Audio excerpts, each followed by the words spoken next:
صلوا عليه وآله يا صاحب الزمان ويا سيد البشر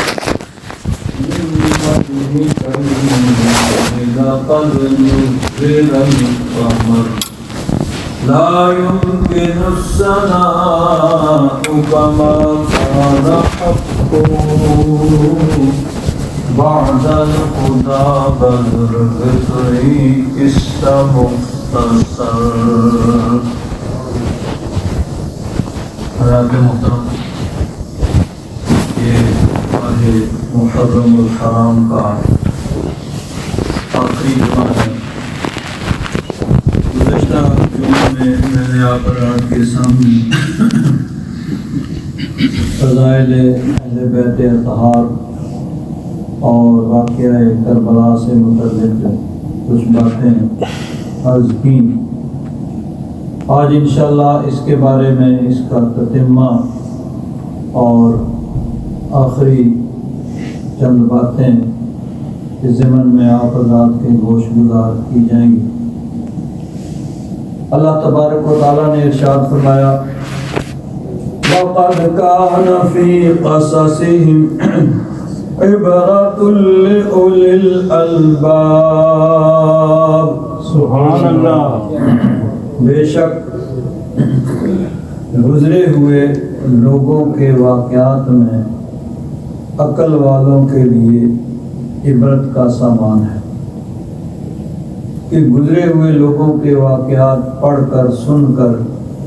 وہ عبرت حاصل کرتے ہیں. اگر وہ اچھے لوگ تھے، انہوں نے اچھے کام کیے، ان کو جو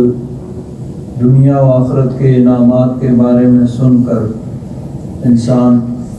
اس طرح اچھے کام کرنے کی کوشش کرتا ہے. اور اگر انہوں نے کوئی برائی کی اور اس پہ انہیں دنیا میں کوئی سزا ملی یا آخرت میں ان کے لیے جو سزا قرآن و حدیث میں بیان ہوئی، اس کو پڑھ کر سن کر انسان اس طرح کے کاموں سے بچنے کی کوشش کرتا ہے. واقعہ کربلا کے اندر بھی دونوں طرح کی چیزیں موجود ہیں. عبرت کا سامان موجود ہے کہ جنہوں نے دین حق کی سربلندی کے لیے اپنی جانوں کے نذرانے پیش کیے، اللہ رسول کی رضا کے لیے جنہوں نے اپنی جانوں کے نذرانے پیش کیے، ان کو اللہ تبارک و تعالیٰ نے دنیا میں بھی اپنے فضل و کرم سے نوازا اور آخرت میں بھی اللہ تبارک و تعالیٰ ان کو اپنے فضل و کرم سے جنت کی بہاریں عطا فرمائے گا. اور جنہوں نے دنیا کی خاطر، اقتدار کی خاطر لالچ میں یا دباؤ میں آ کے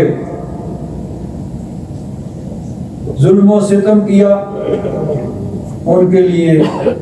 دنیا میں بھی ان کے لیے کوئی مقام نہیں ہے. دنیا میں بھی رسوائی اور آخرت میں بھی اللہ تبارک و تعالیٰ کی پکڑ اور اس کا عذاب ہے. گزشتہ جمعوں میں اس سلسلہ میں نے آپ حضرات کے سامنے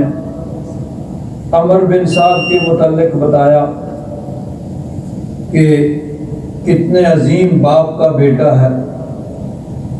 کہ جس کے لیے دنیا میں جنت کی بشارت اور خوشخبری اور جنت کا پروانہ نبی کریم صلی اللہ علیہ وسلم نے دیا، لیکن یہ بد نصیب دنیا کے لالچ میں، عہدہ و اقتدار کے لالچ میں نواسہ رسول کے خون سے اپنے ہاتھوں کو رنگین کیا تو دنیا بھی نہ ملی اور آخرت بھی برباد کی. حضرت حر کے متعلق عرض کیا کہ جنہوں نے نواسہ رسول کی خاطر اپنی جان کا نذرانہ پیش کیا، آج اہل محبت ان کی بارگاہ میں عقیدت کے پھول پیش کرتے ہیں. حضرت امام علی مقام رضی اللہ تعالیٰ عنہ آپ نے دین اسلام کی سربلندی کے لیے اپنی جان کا نذرانہ پیش کیا، اپنے اہل خاندان، بیٹے، بھتیجے، پانجے، اعوان و انصار، دوست، احباب، سب کی جانوں کے نذرانے پیش کیے۔ آج جب بھی محرم کا مہینہ آتا ہے تو آپ کی بارگاہ میں یوں عقیدت کے پھول پیش کیے جاتے ہیں گویا کہ ابھی آپ کی شہادت ہوئی ہے۔ اور یزید بدنصیب جس نے دنیا کے اقتدار کی خاطر اہل بیت اطہار کے خون سے ہاتھوں کو رنگین کیا، ظلم و ستم کیا، دنیا کا اقتدار بھی اس کے پاس نہ رہا اور اللہ تبارک و تعالیٰ کے غضب کا بھی وہ مستحق ہوا۔ حضرت امام علی مقام رضی اللہ تعالیٰ عنہ کی شہادت کے بعد علماء نے لکھا ہے کہ لما قتل الحسین مطرت السماء دمن، جب حضرت امام علی مقام کی شہادت ہو گئی تو آسمان سے بارش جو برستی ہے وہ خون کی صورت میں برسی، خون۔ فَأَصْبَحْنَا وَحَبَابَنَا وَجَرَارَنَا وَكُلُّ شَيْءٍ لَنَا مَلْآنَ دَمًا۔ حضرت امام بہقی یہ حدیث پاک کی کتاب انہوں نے لکھی، بہقی شریف، اس کے اندر یہ حدیث پاک امام ابو نعیم اصفہانی انہوں نے بھی اس روایت کو نقل کیا کہ صبح کو ہم نے دیکھا کہ نہ صرف یہ کہ بارش جو برسی یا اوس جو پڑی وہ خون کی صورت میں، بلکہ گھروں میں رکھے ہوئے برتن وہ بھی خون سے بھر گئے، جراد، مٹکے جو گھروں میں پانی کے رکھے ہوئے تھے وہ بھی خون سے بھرے ہوئے تھے۔ حضرت امام زہری بہت بڑے محدث گزرے ہیں اور علم حدیث میں ان کا مقام بہت بلند ہے کہ جنہوں نے حدیث پاک کی خدمت پوری زندگی کی اور بلا شبہ وہ محدثین کے تاجدار ہیں۔ تو وہ فرماتے ہیں کہ بیت المقدس میں جو بھی پتھر اس دن اٹھایا جاتا تھا اس کے نیچے سے تازہ خون برآمد ہوتا تھا۔ حضرت امام علی مقام رضی اللہ تعالیٰ عنہ کی شہادت جو ہے وہ اتنی یعنی دردناک تھی کہ آسمان اور زمین گویا خون کے آنسو رو رہے ہیں۔ اب یہ سوال پیدا ہوتا ہے کہ کیا ایسے ہو سکتا ہے کہ آسمان و زمین روئیں؟ تو ہاں، یہ ممکن ہے۔ اللہ تبارک و تعالیٰ قرآن پاک میں ارشاد فرماتا ہے کہ فرعون اپنے لشکروں کے ساتھ غرق ہو گیا، بحر کلزم میں غرق ہو گیا، فرعون بھی اس کے لشکر بھی۔ تو کیا ہوا؟ اللہ تبارک و تعالیٰ ارشاد فرماتا ہے فَمَا بَكَتْ عَلَيْهِمُ السَّمَاءُ وَالْأَرْضُ، فرعون کے ڈوبنے پر، غرق ہونے پر، ہلاک ہونے پر نہ تو آسمان رویا نہ زمین، آسمان و زمین نہیں روئے۔ جب یہ آیت نازل ہوئی تو صحابہ کرام رضوان اللہ تعالیٰ علیہم اجمعین نے عرض کیا کہ یا رسول اللہ، یا حبیب اللہ، فرعون غرق ہو گیا اپنے لشکروں سمیت، تو اس کے غرق ہونے پر آسمان و زمین نہ روئے۔ تو اس کا مفہوم مخالف یعنی دوسری طرف یہ ہے کہ کیا کسی کے اس دنیا سے جانے پر آسمان و زمین روتے بھی ہیں؟ تو فرمایا ہاں، اللہ کے نیک بندہ جب جاتا ہے تو آسمان و زمین روتے ہیں۔ زمین اس لیے روتی ہے کہ زمین پر وہ نیک کام کرتا تھا، اب ان کا سلسلہ جو ہے وہ رک گیا، اور آسمان اس لیے روتا ہے کہ آسمانوں کے رستے اس کے اعمال اللہ تبارک و تعالیٰ کی بارگاہ میں پیش ہوتے تھے، اب وہ رک گئے۔ تو زمین و آسمان کسی بھی نیک آدمی کی وفات پر روتے ہیں، بلکہ ایک حدیث پاک میں آتا ہے، نبی کریم صلی اللہ علیہ وسلم نے ارشاد فرمایا اہتز عرش الرحمن بموت سعد بن معاذ، حضرت سعد بن معاذ کی موت پر رب کا عرش ہل گیا۔ حضرت سعد بن معاذ یہ میدان جنگ میں شہید نہیں ہوئے تھے، بلکہ اپنے گھر کے اندر ان کی وفات ہوئی تھی۔ ہوا یہ کہ غزوہ خندق، غزوہ احزاب میں ان کو ایک تیر لگا جس کی وجہ سے زخمی ہوئے۔ کچھ عرصہ کے بعد وہ زخم درست ہو گیا، ٹھیک ہو گیا، لیکن اندر وہ رہا۔ کچھ عرصہ کے بعد پھر وہ زخم ہرا ہو گیا اور اسی وجہ سے ان کا وصال ہو گیا۔ تو اب یہ ان کی شہادت حکمی تو ہے، یعنی شہادت کا ثواب تو ان کو ملے گا کہ ان کی موت کا سبب وہ تیر بنا جو ایک جنگ کے اندر، ایک غزوہ کے اندر انہیں لگا تھا۔ لیکن شہادت حقیقی جس پر شرعی احکام شہادت شہید کے لگتے ہیں، یعنی کہ اس کو اسی طرح خون کے ساتھ دفن کیا جائے، وہ صرف اس کے لیے ہوتے ہیں جو میدان جنگ میں ہی جس کی روح پرواز کر جائے۔ تو یہ شہادت حقیقی تو ہے، حکمی نہیں ہے، یعنی دنیاوی اور شرعی احکام شہادت کے لاگو نہیں، شہادت کا ثواب ان کے لیے ہے۔ تو گھر کے اندر ان کی موت واقع ہوتی ہے تو ان کی موت پہ رب کا عرش ہل جاتا ہے۔ کسی بھی بندہ مومن کے دنیا سے جانے پر زمین و آسمان اگر رو سکتے ہیں تو حضرت امام علی مقام رضی اللہ تعالیٰ عنہ کی اس دردناک شہادت پر اگر زمین و آسمان خون کے آنسو روئیں تو یہ کیا بعید ہو سکتا ہے۔ اور علماء نے فرمایا کہ یہ آسمان کا سرخ ہونا اور خون برسانا یہ اصل میں اللہ تبارک و تعالیٰ کے انتہائی غضبناک ہونے کی علامت ہے کہ اللہ تبارک و تعالیٰ بہت غضبناک ہوا، کوئی ایسا واقعہ ہوا جس پر اللہ تبارک و تعالیٰ بہت زیادہ غضبناک ہوا۔ یہ آسمان کی سرخی اور آسمان سے خون کا برسنا یہ اللہ تعالیٰ کے غضبناک ہونے کی نشانی ہے۔ اور نبی کریم صلی اللہ علیہ وسلم کو اس واقعہ سے انتہائی دکھ ہوا۔ چنانچہ حضرت عبداللہ بن عباس رضی اللہ تعالیٰ عنہ جو حضور کے چچا زاد بھائی ہیں اور حضور کے بڑے پیارے صحابی تھے، وہ فرماتے ہیں کہ میں نے دوپہر کے وقت نبی کریم صلی اللہ علیہ وسلم کو دیکھا، آرام کر رہے تھے۔ کہتے ہیں جمعہ کی نماز پڑھ کے میں آرام کر رہا تھا تو مجھے نبی کریم صلی اللہ علیہ وسلم کی زیارت ہوئی۔ یہ مکہ شریف میں تھے، حضور کی زیارت ہوئی تو دیکھا کہ پریشانی کے آثار چہرہ مبارک سے ظاہر ہیں اور پگڑی مبارک کے پیچ ڈھیلے ہیں، جیسے کوئی انسان بہت زیادہ مصروف ہے کسی کام میں اور دور سے سفر کر کے آیا ہے۔ تو عرض کیا حضور کیا بات ہے، کہاں سے تشریف لا رہے ہیں اور پریشانی، اور ہاتھ میں ایک بوتل ہے جس کے اندر خون ہے۔ تو حضرت عبداللہ بن عباس رضی اللہ تعالیٰ عنہما خواب میں حضور کو اس حالت میں دیکھتے ہیں اور پوچھتے ہیں کہ حضور کیا وجہ ہے؟ تو نبی کریم صلی اللہ علیہ وسلم نے ارشاد فرمایا ھذا دم الحسین واصحابہ ولم ازل التقطه منذ اليوم۔ حضور نے فرمایا کہ یہ حسین اور اس کے ساتھیوں کا، کربلا کی میدان میں اپنی جانوں کے نذران پیش کرنے والے،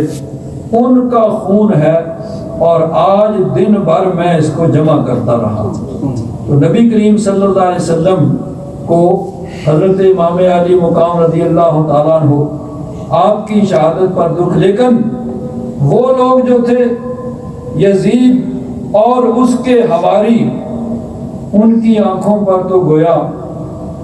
یعنی پٹیاں بن چکی تھیں کہ اس طرح کے واقعات سے بھی ان کو کسی قسم کی کوئی عبرت حاصل نہ ہوئی، نہ خوف خداوندی ان کے دلوں کے اندر پیدا ہوا۔ حالانکہ گزشتہ جمعہ میں نے یہ عرض کیا تھا کہ حضرت امام علی مقام رضی اللہ تعالیٰ عنہ میدان کربلا میں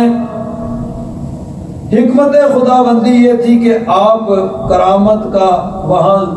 مظاہرہ نہ کریں، آپ نے کوئی کرامت نہیں دکھائی بلکہ وہاں استقامت دکھائی۔ ورنہ جہاں تک کرامت کا تعلق ہے، حضرت امام علی مقام رضی اللہ تعالیٰ عنہ کے غلاموں کے غلاموں کے غلاموں کی یہ شان ہے۔ اور سنیے، حضرت امام علی مقام رضی اللہ تعالیٰ عنہ کا سر انور بازار میں پھرایا جا رہا تھا، یعنی شہادت کے بعد انہوں نے شہداء کے سروں کو لے لیا، عبید اللہ ابن زیاد جو گورنر تھا کوفہ کا اس کے پاس پیش کی، اس نے کہا کہ ان کو بازاروں میں گھماؤ، سب لوگ دیکھیں، سب ڈر جائیں، کوئی یزید کے خلاف اٹھنے کی اور بات کرنے کے بارے میں سوچے بھی نہیں۔ تو بازاروں میں ان سروں کو پھیلایا جا رہا ہے، نیزوں کے اوپر سر ہیں اور بازاروں میں پھیلایا جا رہا ہے۔ تو تاریخ کی کتابوں میں آتا ہے کہ ایک بازار سے یہ سر جو ہیں شہداء کے گزر رہے ہیں، تو اسی بازار کے اندر ایک مکان کی دوسری منزل پہ ایک آدمی بیٹھا ہوا، وہ تلاوت کر رہا ہے اور وہ سورہ کہف پڑھ رہا ہے۔ اللہ تبارک و تعالیٰ سورہ کہف میں ارشاد فرماتا ہے، ام حسبت ان اصحاب الکہف والرقیم کانوا من آیاتنا عجبا۔ سبحان اللہ۔ اصحاب کہف کا واقعہ ہماری نشانیوں میں سے بڑا عجیب واقعہ ہے۔ تو جب اس نے یہ آیت پڑھی، اور بعض روایات میں یہ ہے کہ یہ جلوس جو سروں کا تھا، اس کے آگے آگے ایک شخص تھا، وہ پڑھ رہا تھا اور اس نے یہ آیت پڑھی۔ بہرحال دونوں روایات ہیں۔ تو جب اس نے یہ آیت پڑھی تو حضرت امام علی مقام کا سر انور، جس کو جسم سے جدا ہوئے کئی دن ہو چکے ہیں، حضور حضرت امام علی مقام کے سر انور سے آواز آتی ہے، اعجب من اصحاب الکہف قتلی و حملی۔ سبحان اللہ۔ اصحاب کہف کا واقعہ بھی تو بڑا عجیب ہے، لیکن میرا میدان کربلا میں اپنی جان کا نذرانہ پیش کرنا اور پھر میرے سر کا یوں بازاروں میں نیزے کی نوک پہ گھمایا جانا، یہ اصحاب کہف کے واقعہ سے بھی زیادہ عجیب ہے، یہ اس سے بھی زیادہ عجیب تر ہے۔ شاعر نے کہا، پنج تن کے گرانے کی عظمت تو ذرا دیکھو، پنج تن کے گرانے کی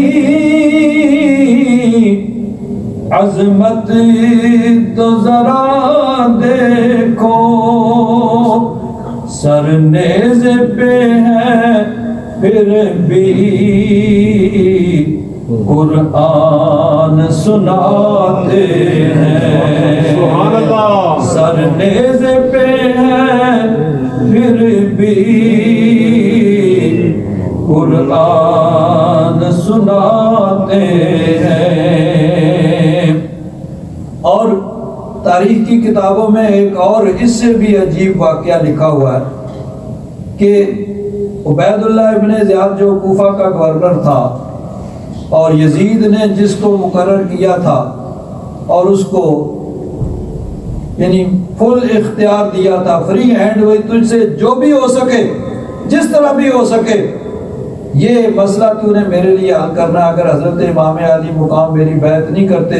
تو تجھے اختیار ہے، تو جو چاہے کرے۔ یعنی ان کی قتل کی بھی اجازت سب یزید نے دی تھی۔ اب عبید اللہ ابن زیاد نے یہ قافلہ شہداء کے سروں کے ساتھ کوفہ سے دمشق کی طرف روانہ کیا کہ یزید کے دربار میں لے جاؤ اور جا کے خوشخبری سناؤ کہ یہ مسئلہ ہم نے تیرے لیے حل کر دیا ہے۔ اب جا رہا ہے قافلہ، رستے میں ایک جگہ ایک عیسائی راہب، اس کا گرجا تھا۔ عیسائیوں میں رہبانیت ہے، جنگلوں میں بیابانوں میں جا کے عبادت کرتے ہیں، تو وہاں پہ کوئی عیسائی راہب اس نے اپنا گرجا بنایا ہوا تھا، وہاں عبادت کے اندر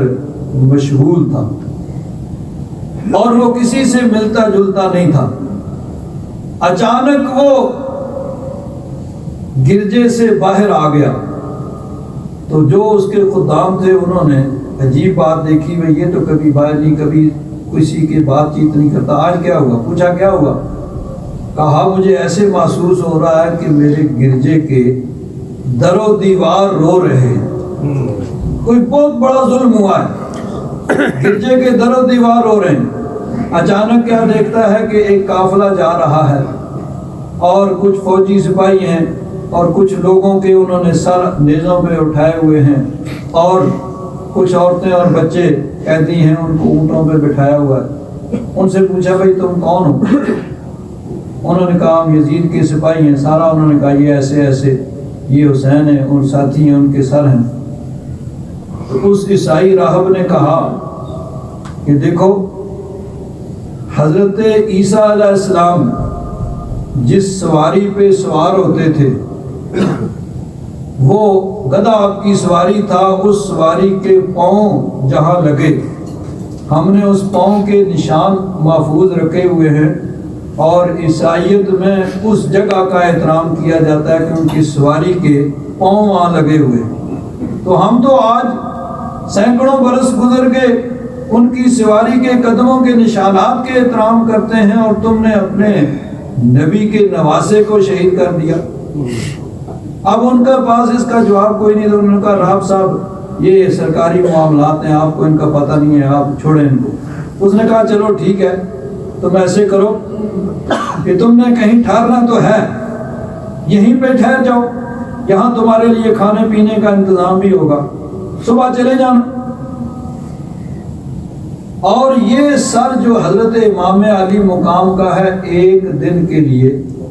ایک رات کے لیے مجھے دے دو۔ انہوں نے کہا جہاں تک ٹھہرنے کا تعلق ہے وہ تو صحیح ہے، لیکن یہ سر ہم آپ کو نہیں دے سکتے کیونکہ ہماری ڈیوٹی ہے۔ ابن زیاد نے بھیجا ہے، یزید کے پاس جا رہے ہیں، اگر کچھ ہو گیا تو ہم کیا جواب دیں گے؟ اس نے کہا دیکھو تم فوجی سپاہی ہو، میں یہاں سے بھاگ نہیں سکتا، کہیں جا نہیں سکتا، لیکن وہ نہ مانے۔ بالآخر پھر اس نے دوسرا پلان بھی، دوسرا طریقہ اختیار کیا، بھئی دیکھو میرے پاس اتنی رقم ہے، میری زندگی کی کمائی ہے، وہ تم لے لو، اور گارنٹی ہے کہ صبح میں اسی طرح یہ سر تمہیں واپس کر دوں گا۔ اب جب انہوں نے سنا رقم کا تو ان کی رالیں ٹپکنے لگی کہ یزید تو پتہ نہیں کوئی انعام دے یا نہ دے، یہ جو نقد مل رہا ہے اس کو کیوں چھوڑتے ہو؟ انہوں نے اس سے رقم لے لی اور سر انور اس شرط پہ حوالے کیا کہ آپ اسی طرح صبح ہمارے حوالے کریں گے، واپس کریں گے۔ اب وہ عیسائی راہب جو تھا اس نے اہل بیت اطہار کے جو خواتین اور بچے تھے ان کے لیے بھی رہائش کا اچھا انتظام کیا، کھانے پینے کا انتظام کیا، اور حضرت امام علی مقام کے سر انور کو صاف کیا، خوشبو لگائی، سامنے رکھ کر رات ہاتھ باندھ کے سامنے کھڑا ہو گیا اور عرض کرتا ہے کہ میری یہ خواہش تھی کہ میں آپ کے پاس حاضر ہوتا، آپ سے سوالات کرتا،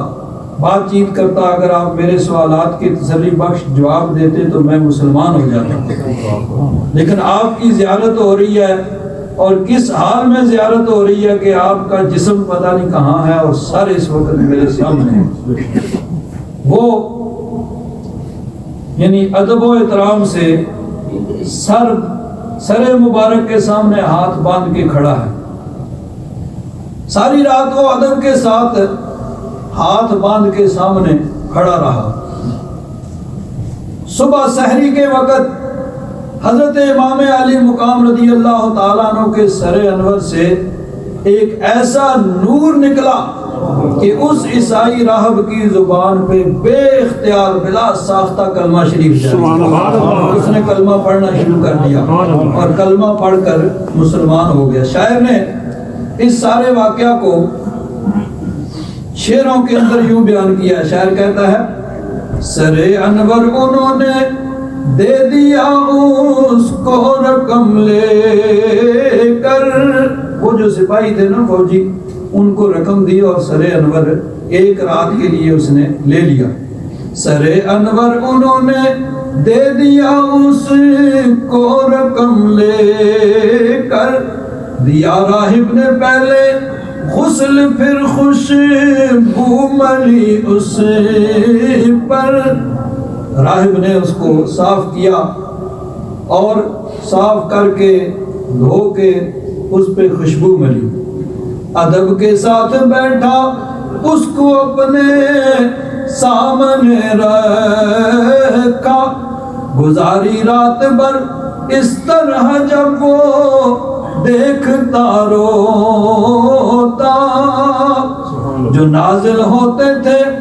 انوار رحمت آپ کے سر پر، نظر آتا رہا راہب کو ان انوار کا منظر، اس کے ادب و احترام کی وجہ سے اللہ تبارک و تعالیٰ نے اس کی آنکھوں سے پردے ہٹا دیے، جو انوار و تجلیات اتر رہے ہیں اس کو بھی نظر آ رہے ہیں، اسی باعث سے وہ مذہب سے اپنے ہو گیا تائب، بے اخلاص و عقیدت اب مسلمان ہو گیا راہب، وہ جو انوار و تجلیات اس نے دیکھے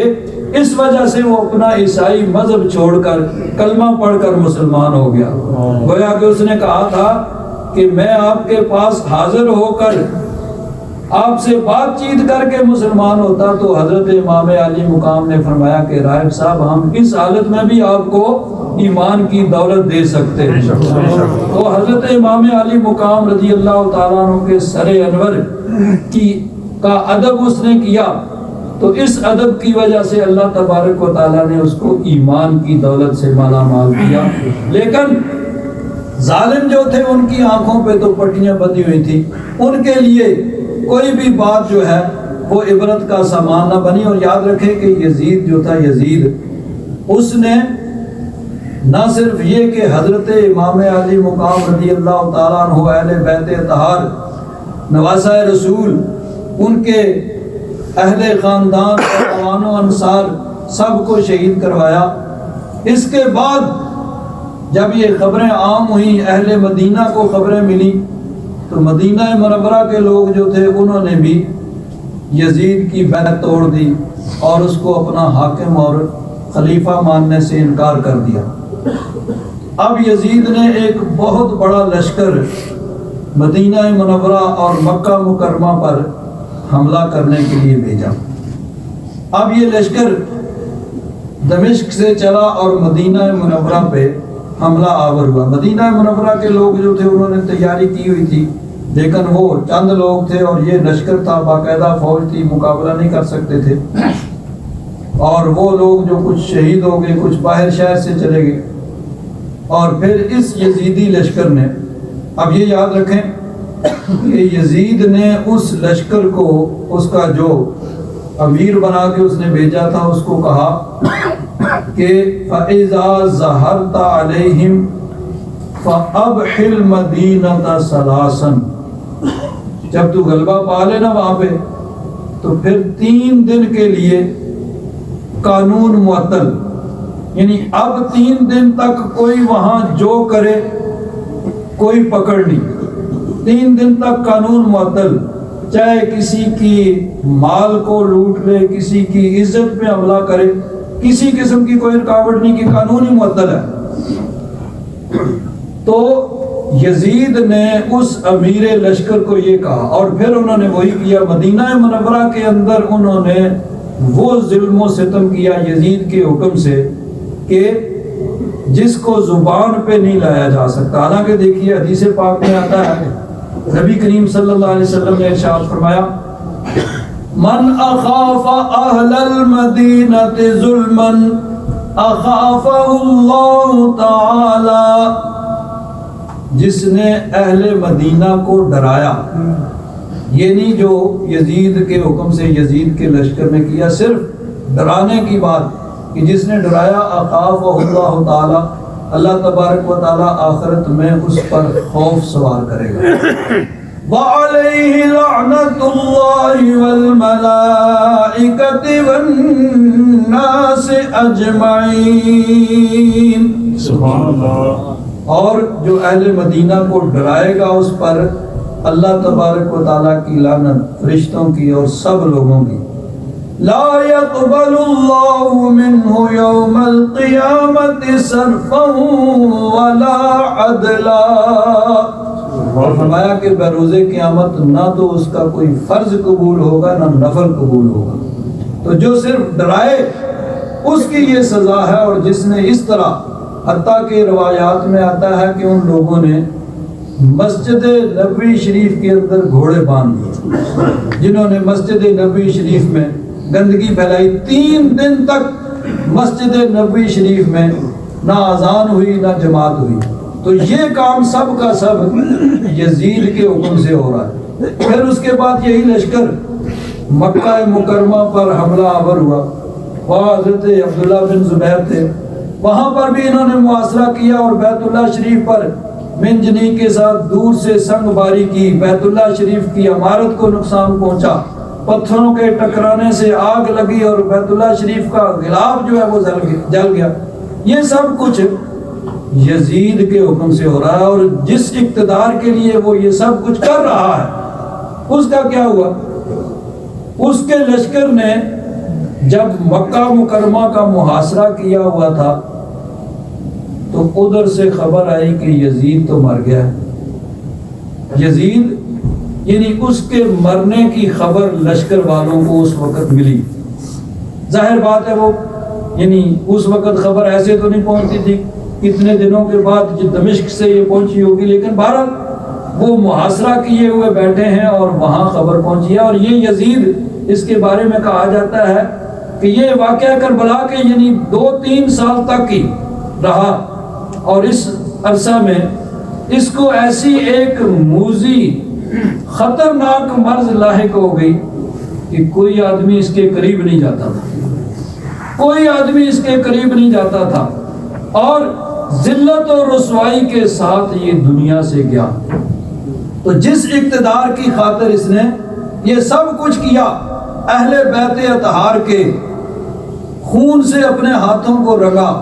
مدینہ منورہ کو تاخت و تاراج کیا، تباہ و برباد کیا، وہاں ظلم و ستم کیا، اور وہاں لوگوں کی عزتیں اور مال جان کوئی چیز محفوظ نہ رہی۔ مکہ شریف پہ حملہ آور ہوا، بیت اللہ شریف پہ اس نے سنگ باری کی، وہ بھی اس کے ہاتھ نہ رہا، اور دنیا سے بھی رسوا ہوا، اور آخرت تو پھر آگے سب کو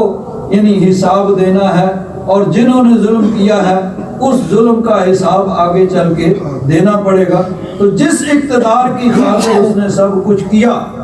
وہ تو اس کے ہاتھ نہ رہا، ذلت و رسوائی دنیا اور آخرت کی اس نے اپنے لیے کما لی۔ لیکن حضرت امام علی مقام رضی اللہ تعالیٰ عنہ جنہوں نے اپنی جانوں کا نذرانہ پیش کیا،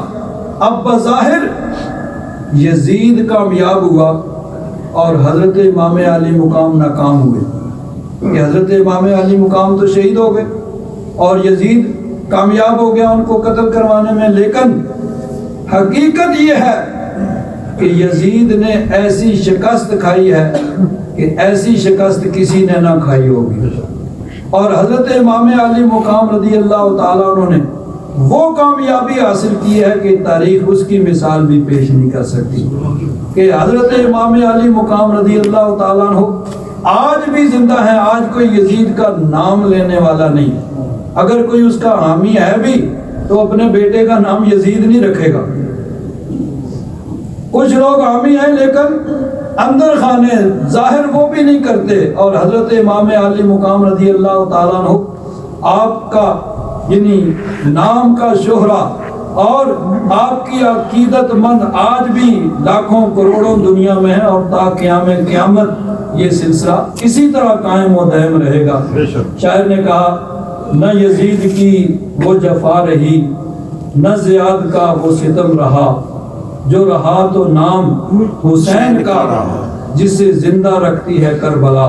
یہ واقعہ کربلا نے حضرت امام علی مقام رضی اللہ تعالیٰ عنہ کے نام کو قیامت تک کے لیے زندہ کر دیا۔ اور شاعر نے کہا